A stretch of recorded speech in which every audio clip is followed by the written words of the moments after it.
a seat. Well, I suppose I better sit here closer. On Coffee with Mildred today, we're here with Johnny Bloomquist, who's going to fill us in all on the history of his family in the area that you came from. So we're just going to dive right in today. You don't get any sort of a debriefing of how this goes. That's fine.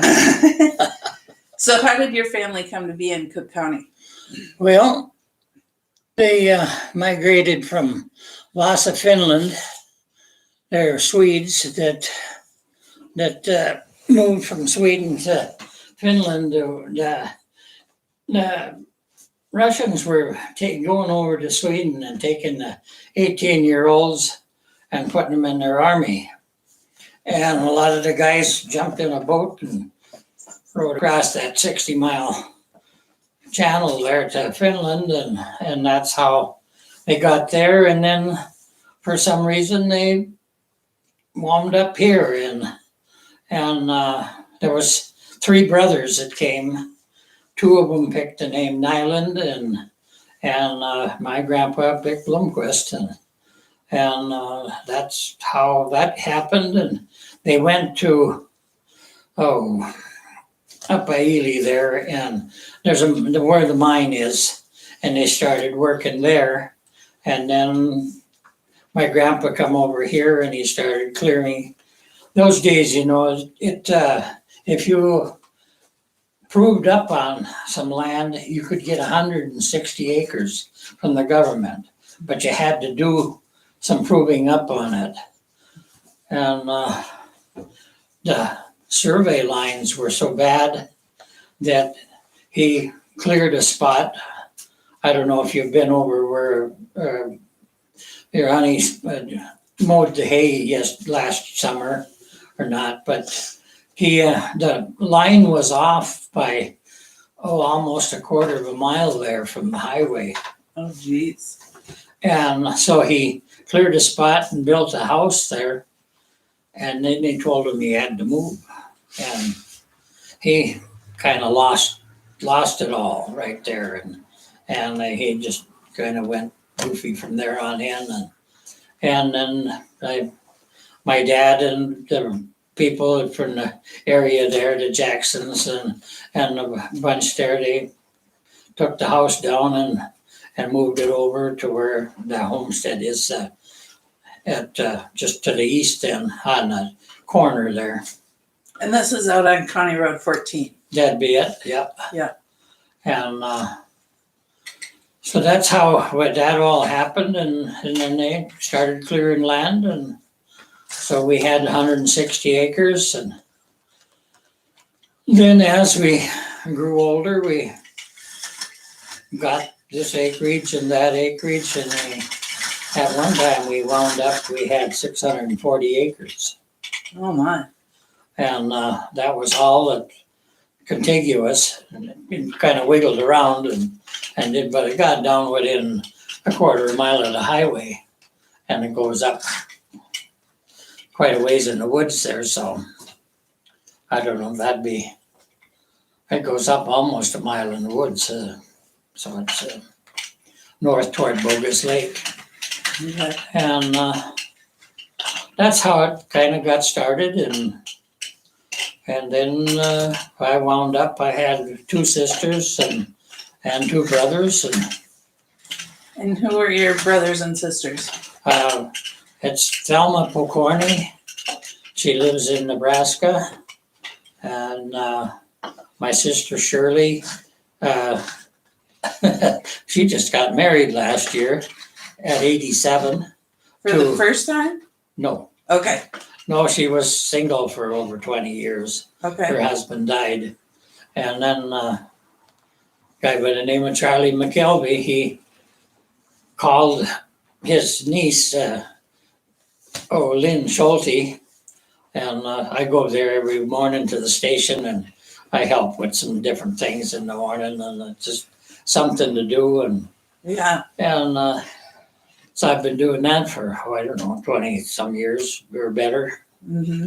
And anyway, he wanted my sister's phone number, so he finally got a hold of her, and she called me and she said, if it was anybody but Charlie, I wouldn't even respond. But he was really a nice guy. And so they got married, I believe, last July in town here. And Lynn and I were whatever you do when you sign the papers, and that they've been smiling ever since. And he's got a cabin in Mossy Rock, Washington. That's about halfway between Seattle and Portland. Uh-huh. And so they spend time there or here in Eveleth, where Shirley lives, and it's that's really, really neat. Well, good for them. And my brother David, he died a few years ago. Mm-hmm. He had bad heart. He had a bad heart for years. And George is still around, and so that's pretty well that part of it. And then who were your parents? Gilbert and Elma. She was an Anderson, Okay. local gal, Mm-hmm. and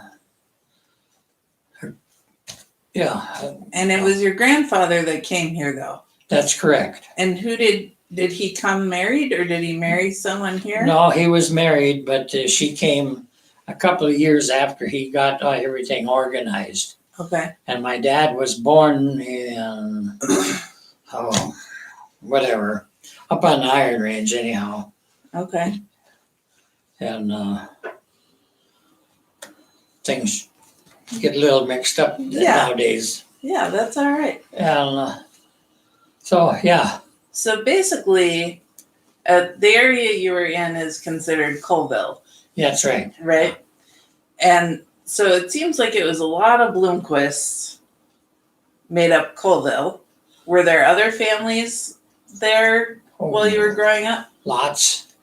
There was the Jackson family, and that if you have read the book that Eleanor Stone wrote, Okay. that was, they lived not about a mile from our place. And then there was John Willman and what I think it was a John Hagan and John Leaf.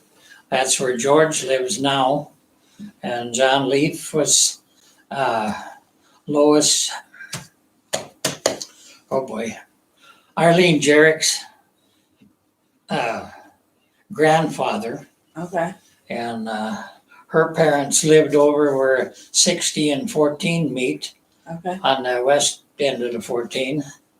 And that was part of the group there. And then it was Bjorkins, which, if you know Cooter out in Tofty, Yeah. that was his great grandmother. Oh. And that there was Anna Birkin, was her name, and she had two boys and obviously a daughter. I can't remember what her name was because John Nielsen was married to her, and hence Glenn Nielsen, and then Randy Cooter Yeah. showed up, and so that was on 68, which is ties off of 14 to the east, Mm-hmm. and So it was quite the little community out there. oh yes, there was John Johnson's there, and Jackson's, and there was two schoolhouses actually. Really? Yeah, that was kind of a deal too. If you go up 14 and take 68 up for about a mile after 68 leaves, then it becomes the Caspers Hill Road, and it's almost a mile up, and there was a schoolhouse there, and then there was a schoolhouse on 14 on the land that John Nessman owned, and then John Willman owned it, and that's where Loretta and I built a house in 1970, and right on the same spot where the house burned that was there.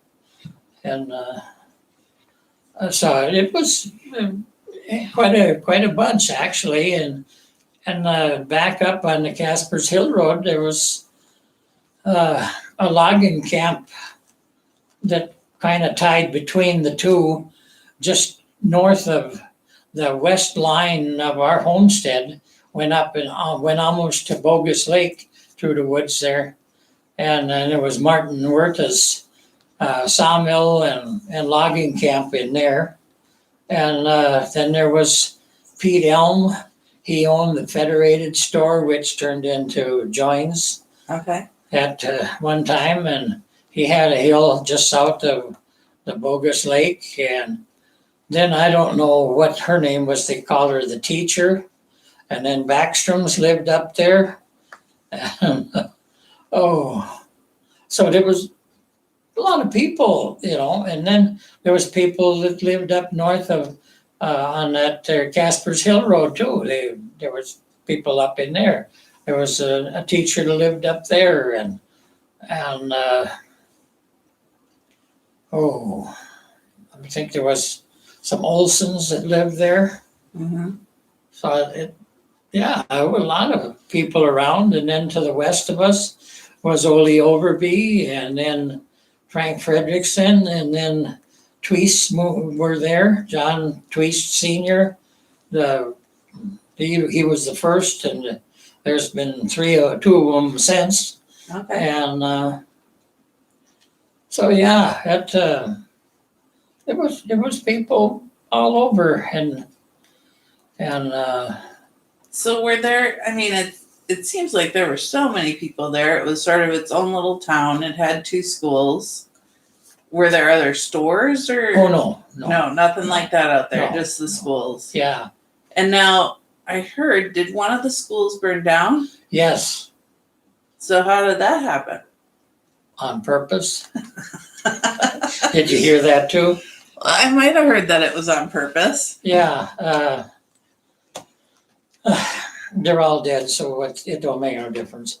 The Johnsons didn't want their kids walking that half a mile to that school in the wintertime, so they burnt it down, and they actually built one on the corner just when you come up from the highway and turn west on 14. Mm-hmm. 68 takes off right on that corner. They built a school there, so it was closer for their kids to walk. Oh. Now, did these schools have names? That I don't know. Okay. No, I don't know that. The water pump is still for the school there in the field where Lenny lives right now, and it's still from the school. Wow. I used to kind of laugh there. I'd be around hunting deer, and there'd be some guy that wanted to see if he couldn't take that pump, and he'd be pulling on it. And you'd have to kind of walk out and say, maybe you ought to leave that alone. Right. Not on public land there. Right. So, Goodness. yeah. So what did let's go back to your grandfather, if you remember. What did he do for work then? He started at the mine? Yes. Yeah. And then when he got here, he tried to do some farming, and opening up and whatever. And then when he had to move the house, it just seemed like I don't know much of him since then. The only thing I knew, he was in a sanatorium in Fergus Falls. He had TB, and so I don't know the history of him that much. And then your dad then, did he go to school in Colville? Did they? Yeah, he had to, yeah. Yeah, okay. And how far did the school go? That I can't tell you. Okay. What did he do with his life then after? Well, then he did farming, and at one time he tried to do some good farming, and he had 24 milk cows over on the Linnell Road. It's by Durfee Creek. You go up in there. Yep. And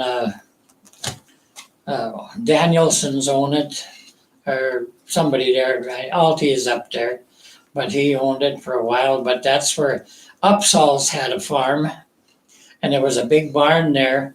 So he rented that from them and had 24 milk cows. And my uncle delivered milk around and cream around town. And Who is that? Your uncle? Melvin Anderson, Okay. my mother's brother. Okay. And so that 24 milk cows by hand, that's back a job. in 1940. And that's when I was born, in 40. Okay. And then, I don't know, it only lasted 2 or 3 years, and the creamery came in from Duluth and with, pasteurized milk, and he was out of business just like that. So he sold most of the cows and kept the 7 cows he started with, and went back to Colville, and he started in farming there, and he logged and farmed, and so. What kind of farming did he do? I mean, did he plant crops or?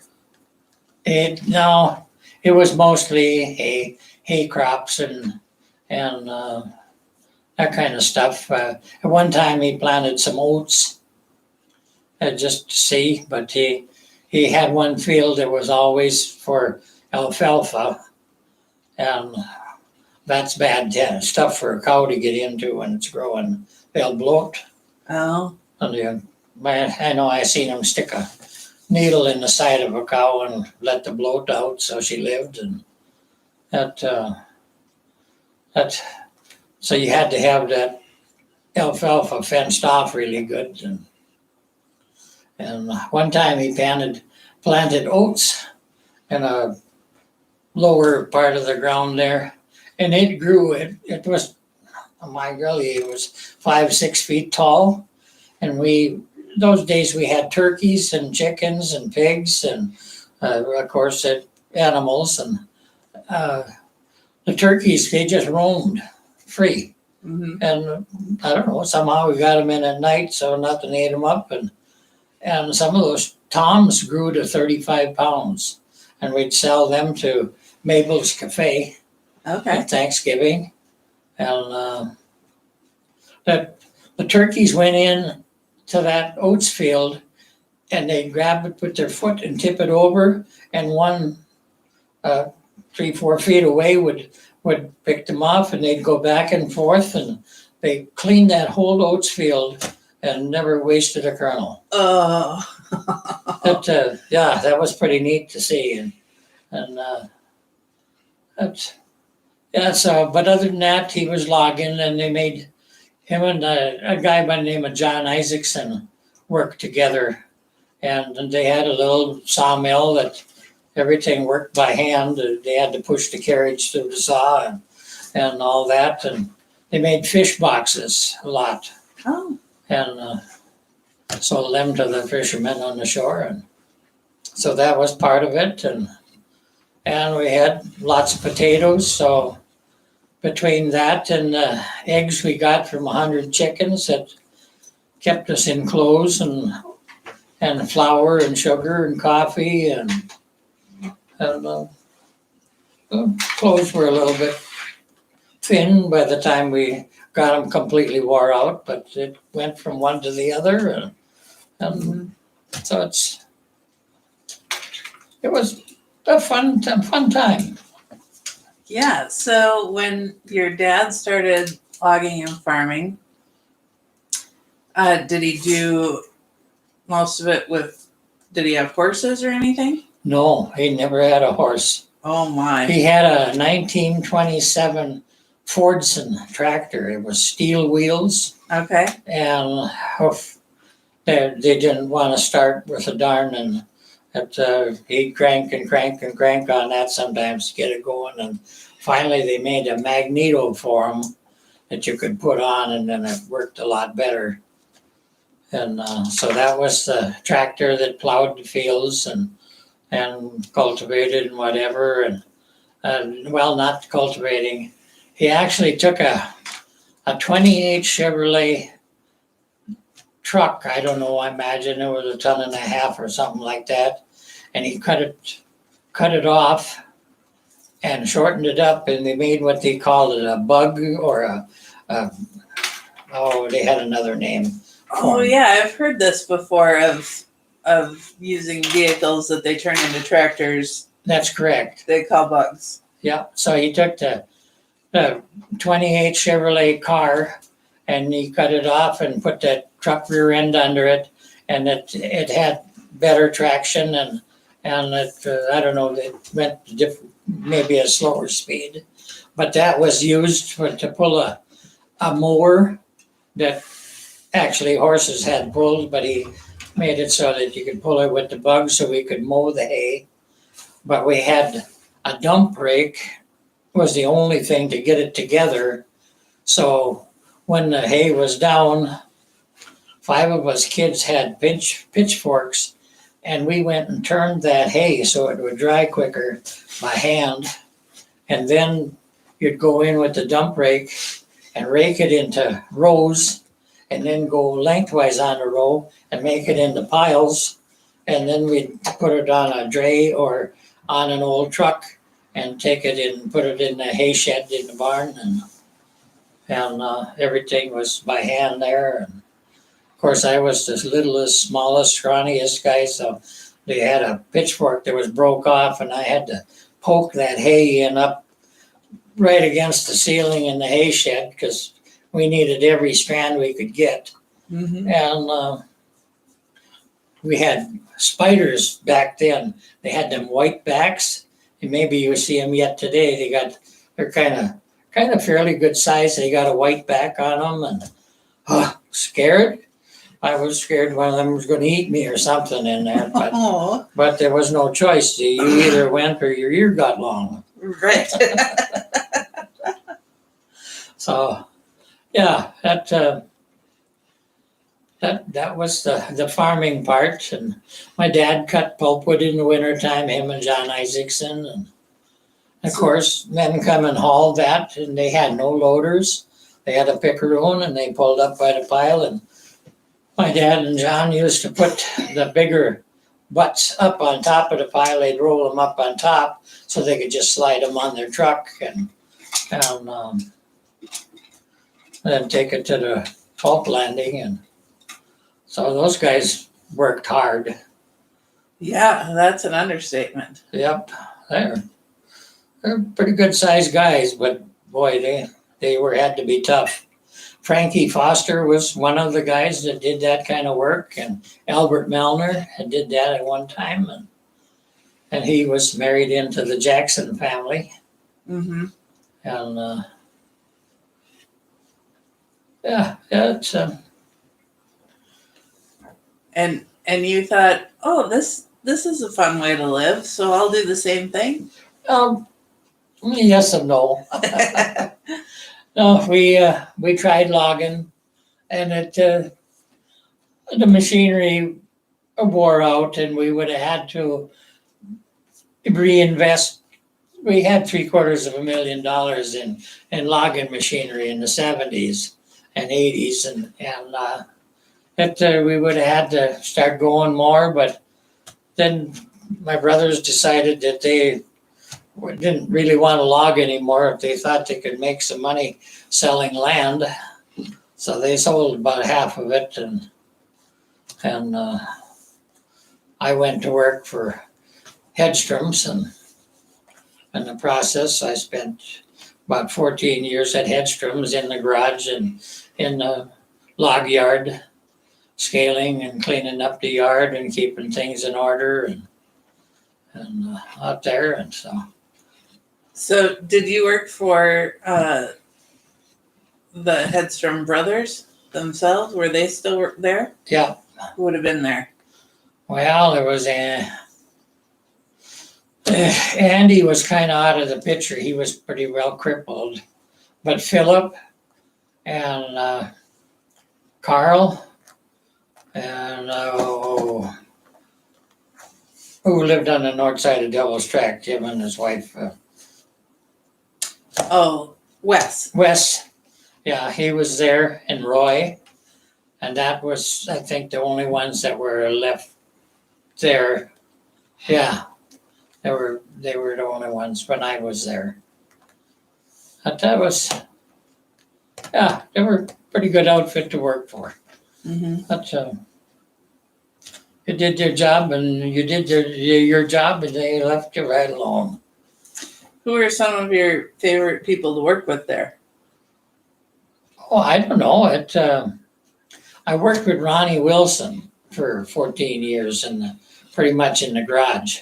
Okay. And I'll tell you, if I needed a mechanic, even if he's too old to be doing much anymore, he'd be there. Yeah.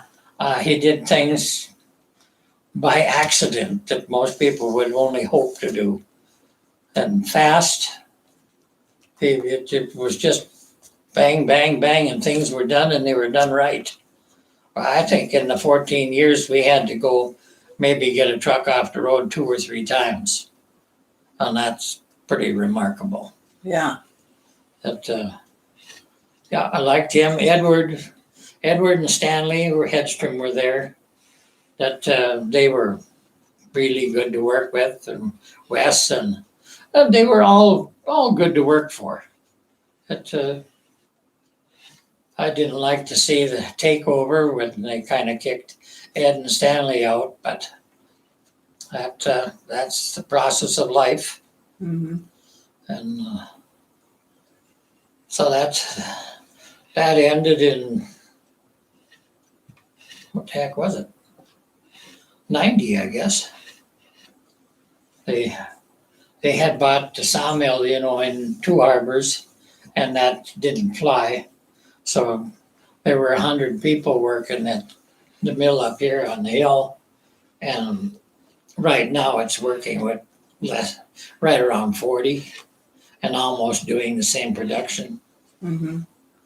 And it's pretty much the same setup.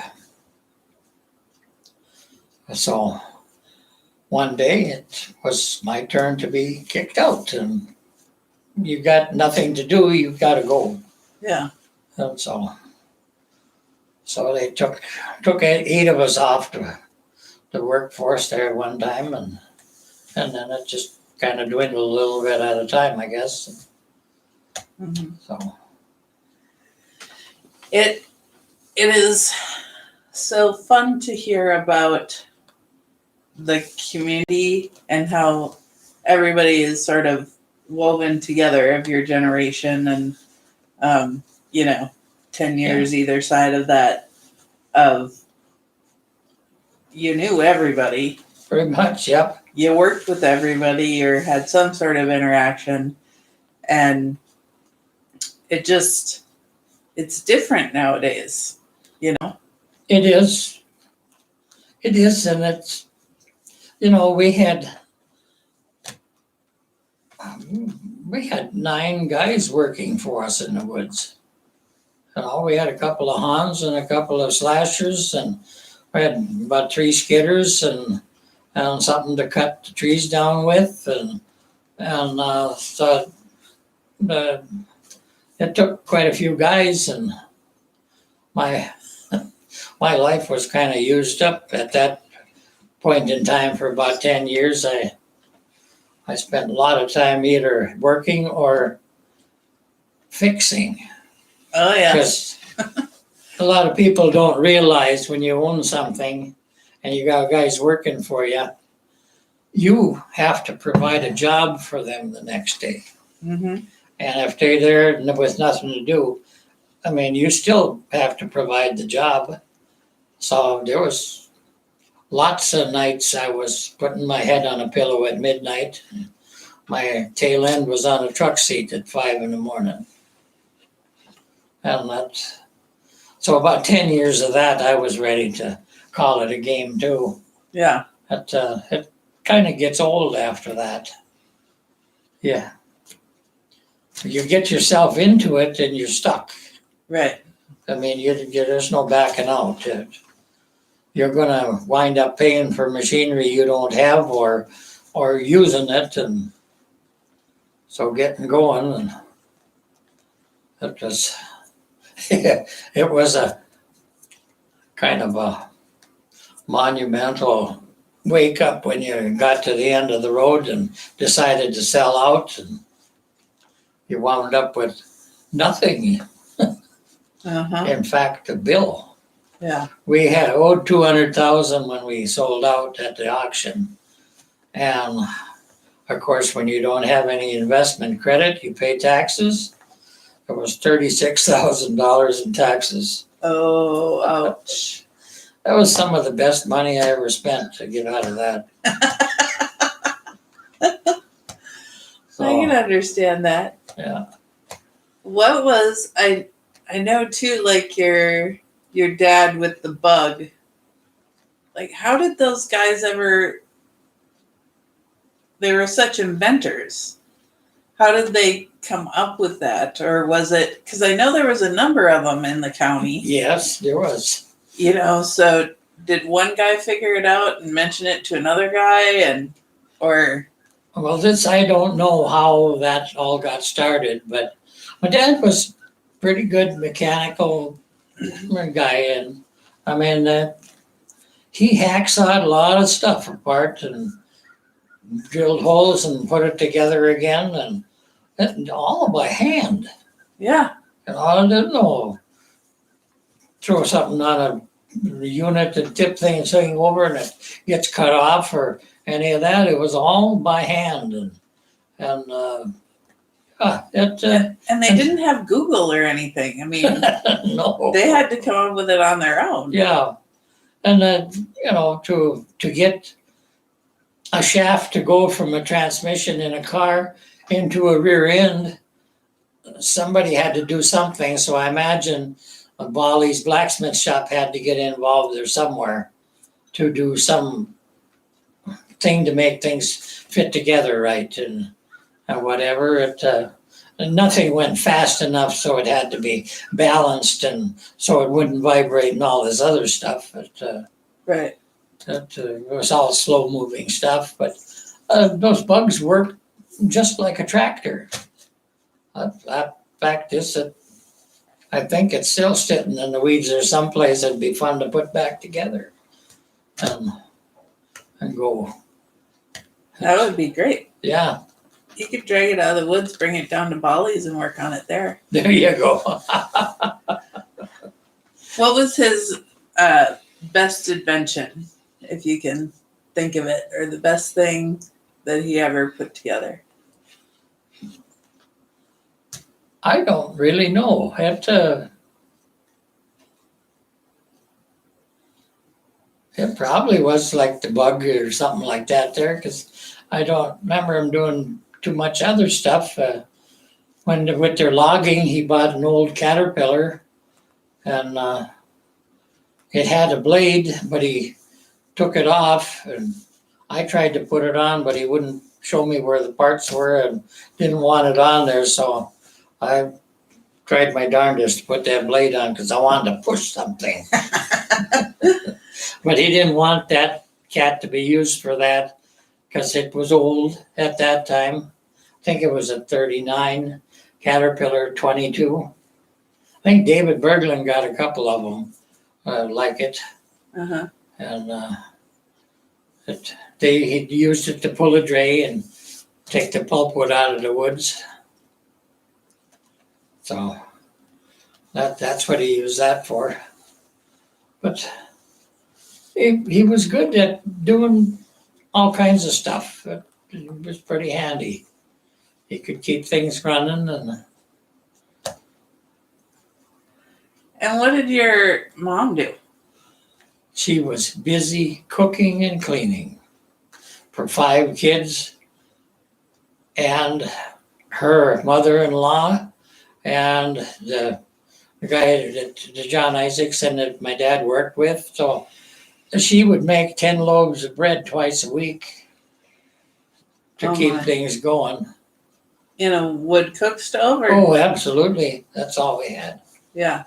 We had nothing other than that. And we did have electric lights. We had a 32 volt generator and a wind charger that and a radio. And that was our total electric deal there. So we had a few light bulbs and that's all they did was they were light bulbs, that's all.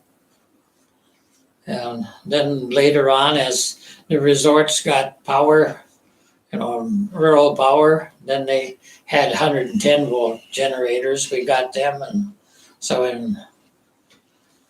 I don't know, in 52 we had a television set that somebody gave us, and we never had any money, but it was my parents were there for you all the time, and Yeah. it was a good run. So,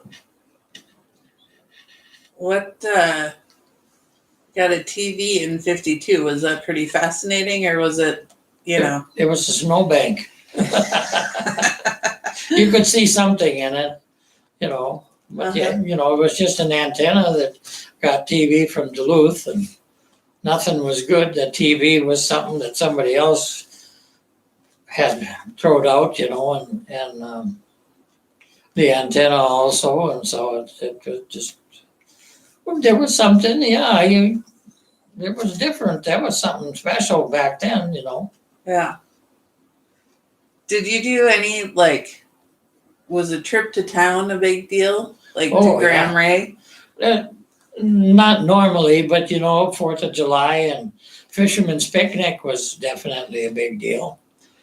Oh, what was it like way back in the day? Well, it was, and when it began, the fishermen actually put the party on. And then it, as time went on, it became a businessman's picnic. And that people came to just visit and see people they'd met years before. And, well, I don't know, probably just like we're doing today, see who's still alive and moving around and that kind of stuff. But that was a big deal.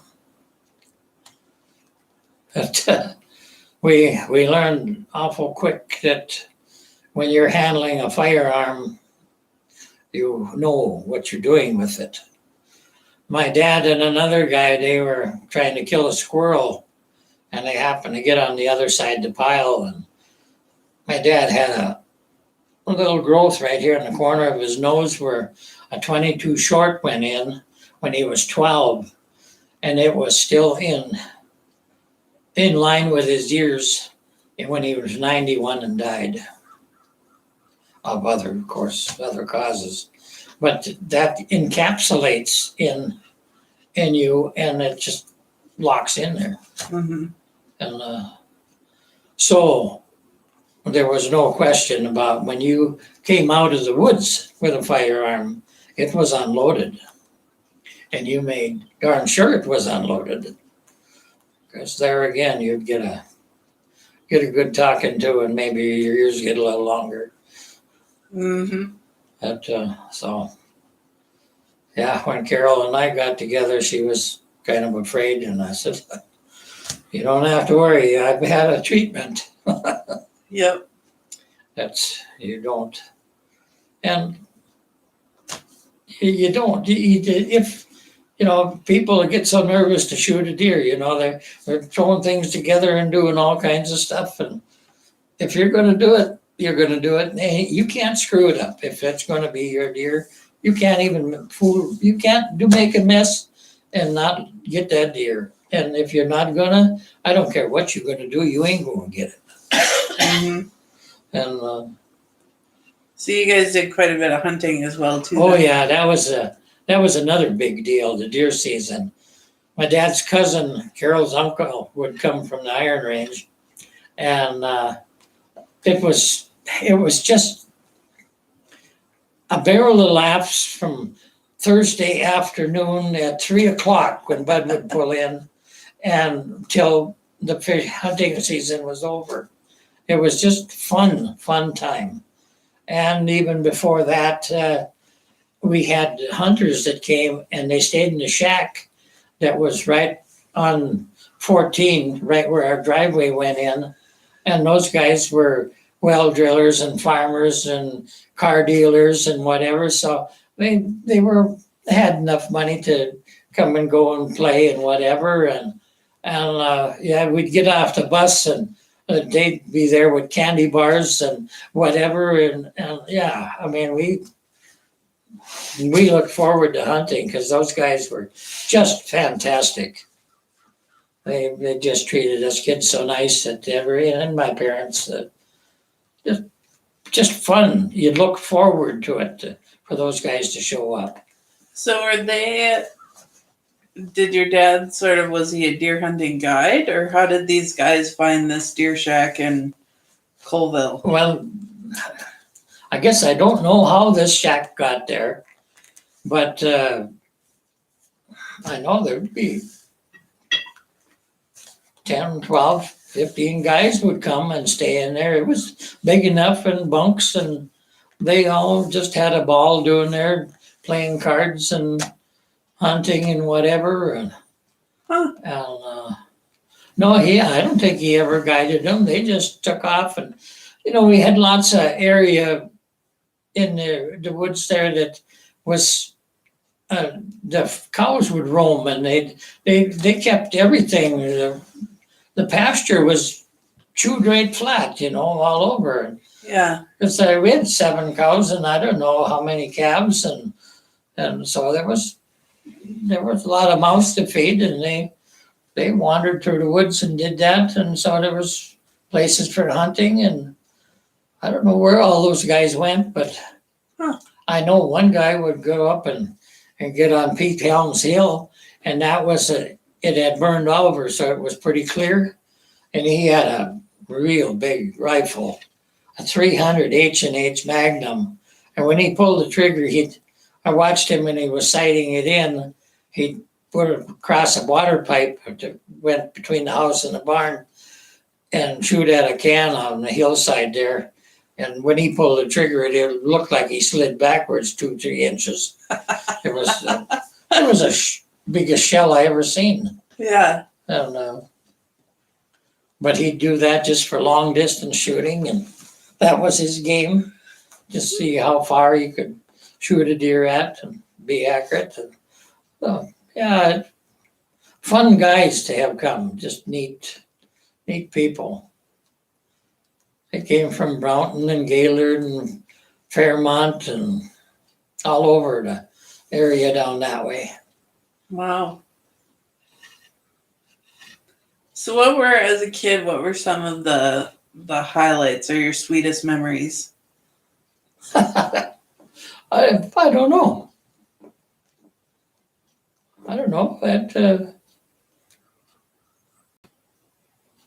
Or those special, weekly or monthly things that you got to do, or yearly. Some people talk about Sundays going to Lang's and they could get something sweet and a sweet treat after church, or church potlucks, or it wasn't much any of that, there was no extra money. Mm-hmm. It was just hand to mouth, a lot of that I remember. And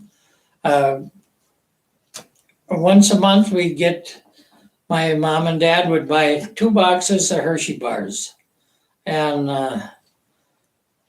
I think it was once a week that a Hershey bar would get broke up in so many pieces, or 2 Hershey bars, and everybody got a small chunk, and that was it. That was the sweets. Mm-hmm. Other than that, it was work and keeping the farm going and whatever. There was plenty to do, to keep the pigs fed. And we used to get barrels of the garbage from Nanabajou, and we'd have to go through that and throw out forks and knives and whatever, and broken glass and that kind of stuff, and fed the pigs with that, because there was a lot of food value in that, a lot of lettuce and that kind of stuff and everything in it that was good for the pigs. And so we had to go get that and do that kind of stuff and feed the chickens. And Who owned Nana Bijou when you were a kid? well, it was Amy and Cac Hussey. And they were, Cac was a colorful guy. he was just kind of a comical and a carefree guy that just whatever. And And was it still like a hunting lodge then, or? no, it was just regular people vacationing. Mm-hmm. It was a lodge there. Carol can tell you about that. She worked there. Oh yeah. Back in 58. Oh my. How did you end up there? So I'm going to introduce you real quick. This is Carol, which is Johnny's wife. Hi, Carol. I, So what was it like in 58 at Nana Bijou? it was not very busy. I worked there for one summer. One summer. And the reason I went there to work is I had graduated from high school and I needed to do something rather than just sit home. And I spent a lot of time in Bloomquist's house at the farm. Okay. We used to go up and help with the haying and Because you're originally from the range, Yeah. correct? John and I are second cousins. Okay.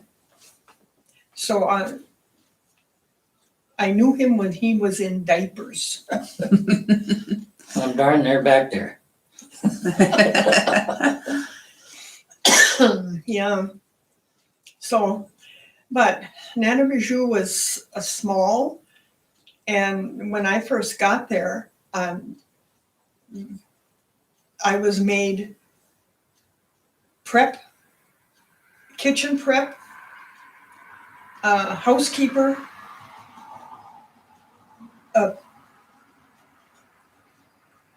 waitress, and was there one more thing?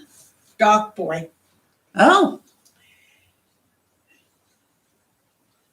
And they had about 4 of us girls working and living there full time. okay. So we never got a chance to go into town or anything the whole time that I worked there. Just had to be there. Just had to be there. And so whatever the job was you had to do. And you didn't have any time off during the day or anything. You just worked from sun up to after. They even had me bartending. And I was 18, but Mhm. just barely. Yeah. And they had a bar there at Nana Bijou at that time. Oh, And yeah, I did all kinds of things. Met Good. lots of people.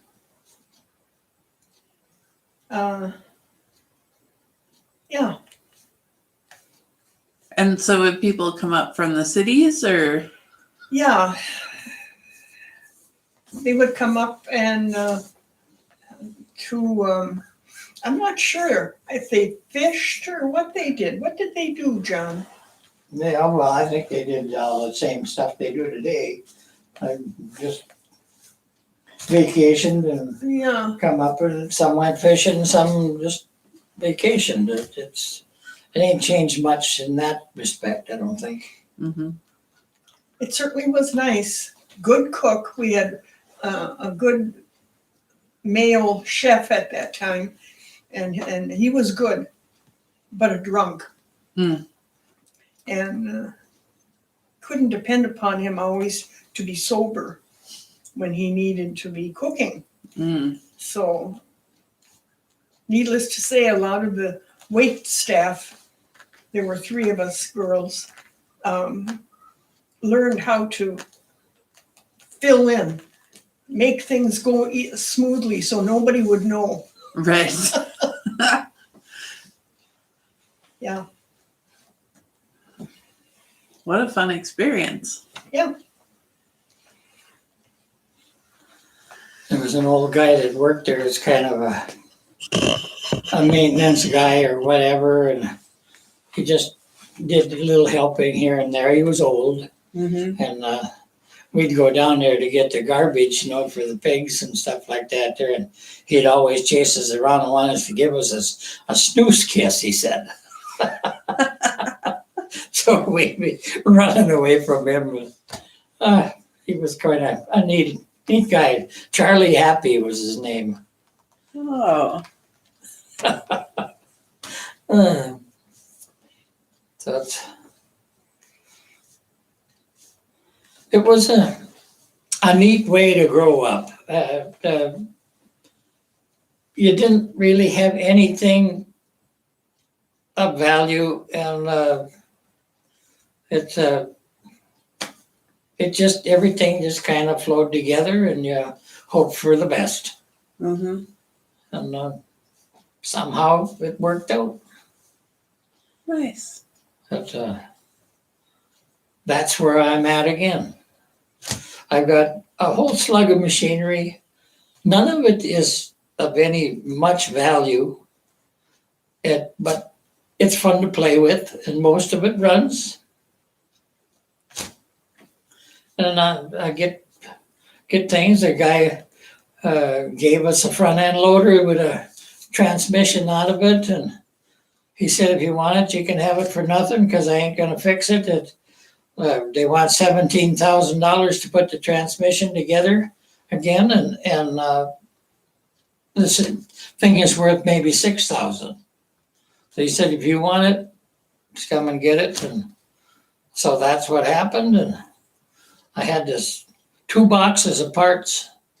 There was an empty case of the transmission and a bunch of parts in another box, and a book. And I'd never done that before, so it was fun to I had nothing to lose but time. Right. And I got time to beat heck. Yeah. So it now runs. We got about $1,000 in it, and it works. But there's different things that you do. There's what they call a charging pump in a transmission that provides the oil and the pressure, so it can work. And the pump, there was ice in the bottom of it, and so the pump got bad. And then there's a gear in between the pump and the torque converter, and that was bad. And I knew that a lot of transmissions did not have that pump in the transmission. It was outside, and it took us a while to figure out how to drive it, but we got some really long V-belts and going over the water pump, and with hardly any pressure, so it ain't no nut strain on that, and it works just fine. But it's just fun stuff to do, and just, what do you have to lose? Yeah. Well, I find that, farmers and loggers, they never fully retire. You can't. No. You gotta go fiddle with something.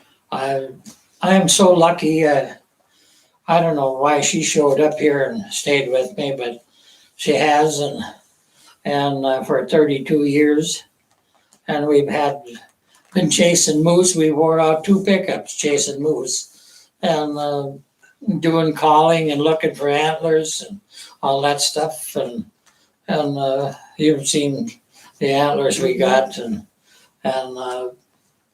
guy that carves them, he wants antlers, and so this is the return, and we got the best deal. Hey, these are worth some big bucks. Yeah. And we've done that, and Carol got So she's got arthritis so bad she couldn't take any of the shocking and stuff like that, and going through the woods on a wheeler or to pick up even on the road. So she kind of quit, and about 7 years ago, a guy and a gal showed up, and we had 2 kids with them, and they wanted to find one antler, and of course that's a a foolish statement because it's never one. And so I just chuckled over that, but Carol wasn't going with anymore, and it took the fun away. Yeah. But we had a ball. We'd be going through, and then sometimes on the wheeler, and she'd see an antler, and she got so she could see him before I did because she sat up higher. I put an air ride truck seat in the box on a 6-wheeler and a swivel nice. and all that, so she could turn and look and see, and we just cruised through logging jobs and old logging roads and all that stuff, and she'd see an antler and she'd holler, Johnny, Johnny, hey, horn, horn, horn. She'd be pounding on my back.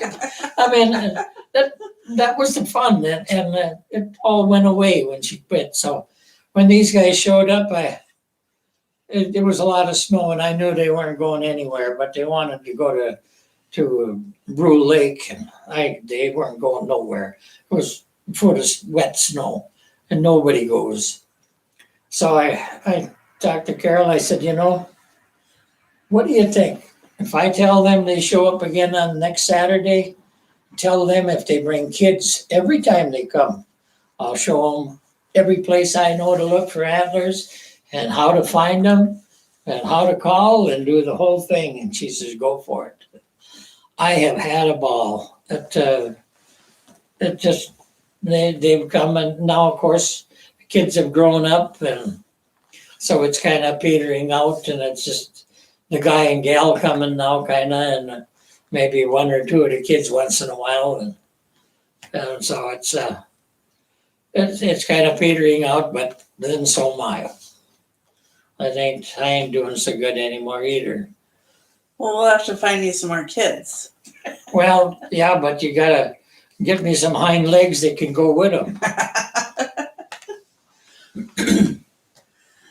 Well, I thank you for this lovely chat that we've had today. And I'm sure that I'll be back again if it wasn't such a bad chat for you. Oh, And we'll get more history. But thank you everyone for watching. Remember to hit like and subscribe for this channel so that you can get regular updates. And we will see you again here another time. Have a great afternoon. Thanks.